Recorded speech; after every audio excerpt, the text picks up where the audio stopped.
बारिश की रात, वह मौसम जिसमें बादल दिल खोल कर बरसते हैं। गीली मिट्टी की खुशबू किसे नहीं भाता, पर अगर यही बारिश अपने साथ कुछ ऐसा लेकर आए जिससे पीछा छुड़ाना नामुमकिन हो जाए। ऐसी ही घटना घटी थी सूरज के साथ। आखिर उस रात सूरज के साथ ऐसा क्या हुआ था, आइए जानते हैं।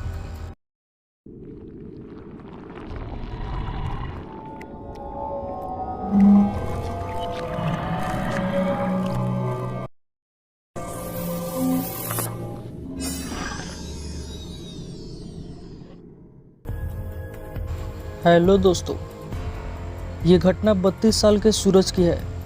उस रात को वो अपने ऑफिस से घर जा रहा था।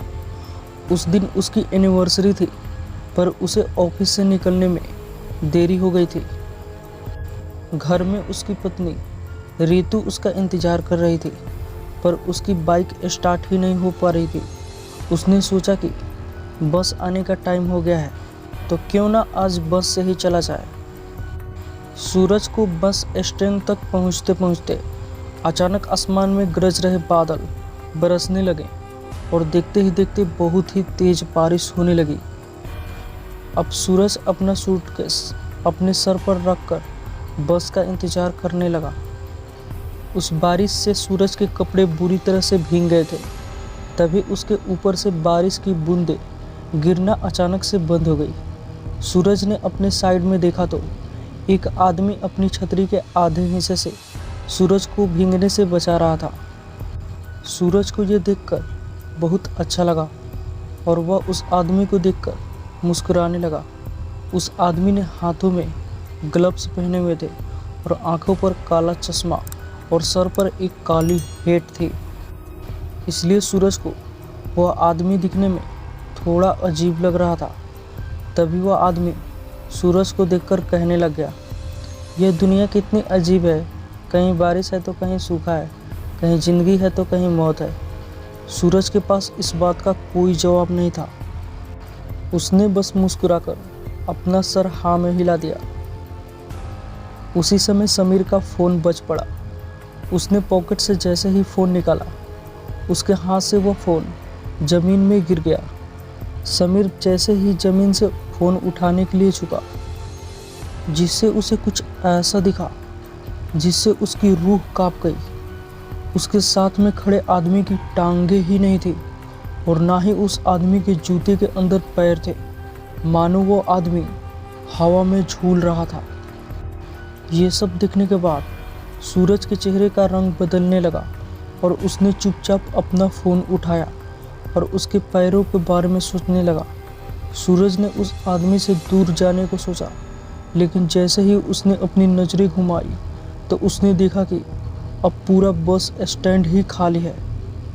उसके आसपास किसी ऑटो का भी नामो निशान नहीं था। वहाँ पर अब सूरज और उस आदमी के अलावा कोई भी इंसान नहीं था। अब सूरज की हालत ख़राब हो रही थी। देखते ही देखते बारिश और तेज़ होने लगी। उस तूफान के बीच उस बस स्टैंड पर वहीं दोनों खड़े थे। अब सूरज को बारिश की वजह से अब कुछ भी ढंग से दिखाई भी नहीं दे रहा था। उसे कोई बस भी आती हुई नहीं दिखाई दे रही थी। फिर सूरज ने अपनी वाइफ रीतू को मैसेज किया और उसे अपनी सिचुएशन बताते हुए जल्दी से वहां आने के लिए कहा। बस मैसेज को लिखते ही सूरज को उस आदमी की आवाज़ आई, रीतू को यहाँ बुलाना ठीक नहीं होगा। सूरज यह सुनते ही सूरज के पैरों के तले ज़मीन खिसक गई।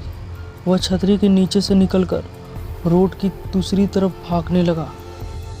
बिना पीछे मुड़े सूरज तब तक भागता रहा जब तक उसे वो आदमी दिखाई देना बंद ना हो गया। भागते भागते सूरज बहुत ज़्यादा थक गया था। अब सूरज रोड के साइड पर लगे एक बेंच पर बैठ गया। उसने अपनी तेज चल रही सांसों को नॉर्मल किया, पर तभी एकदम से उसके सर पर पड़ रही बरसात की बूंदें फिर से बंद हो गई। फिर सूरज ने सहमी नज़र से अपने साइड में देखा तो उसकी साइड में फिर वही आदमी छतरी लिए बैठा था। यह देखकर सूरज की चीख निकल गई और फिर वह तुरंत उस बेंच से उठकर फिर से रोड की तरफ भागा, पर रोड पर बारिश की वजह से अब धुंध भी आने लगी थी और आसमान में कड़कती बिजली की आवाज़ें सूरज के चीखों को दबा रही थी। थोड़ी दूर जाकर सूरज फिर से रुक गया। बार बार पीछे मुड़कर वो उस आदमी को देख रहा था। हाँफते हाँफते जब उसने सामने देखा तो बहुत जोर से बिजली कड़की और उस बिजली की चमकती रोशनी में उसे वही आदमी बीचों बीच खड़ा दिखाई दिया। इस बार सिर्फ उसका आधा शरीर हवा में मानो तैर रहा था। वह सूरज को देखकर मुस्कुराया और उसने अपना चश्मा भी उतार दिया। उस आदमी की आंखें पूरी तरह से काली पड़ी थी और उसमें से खून भी बह रहा था। तभी सूरज को पीछे से एक बस की हॉर्न की आवाज़ आई। सूरज ने पीछे मुड़कर देखा तो पीछे से एक बस आ रही थी। अचानक ही बहुत सारे लोगों की भीड़ उस बस की तरफ आने लगी।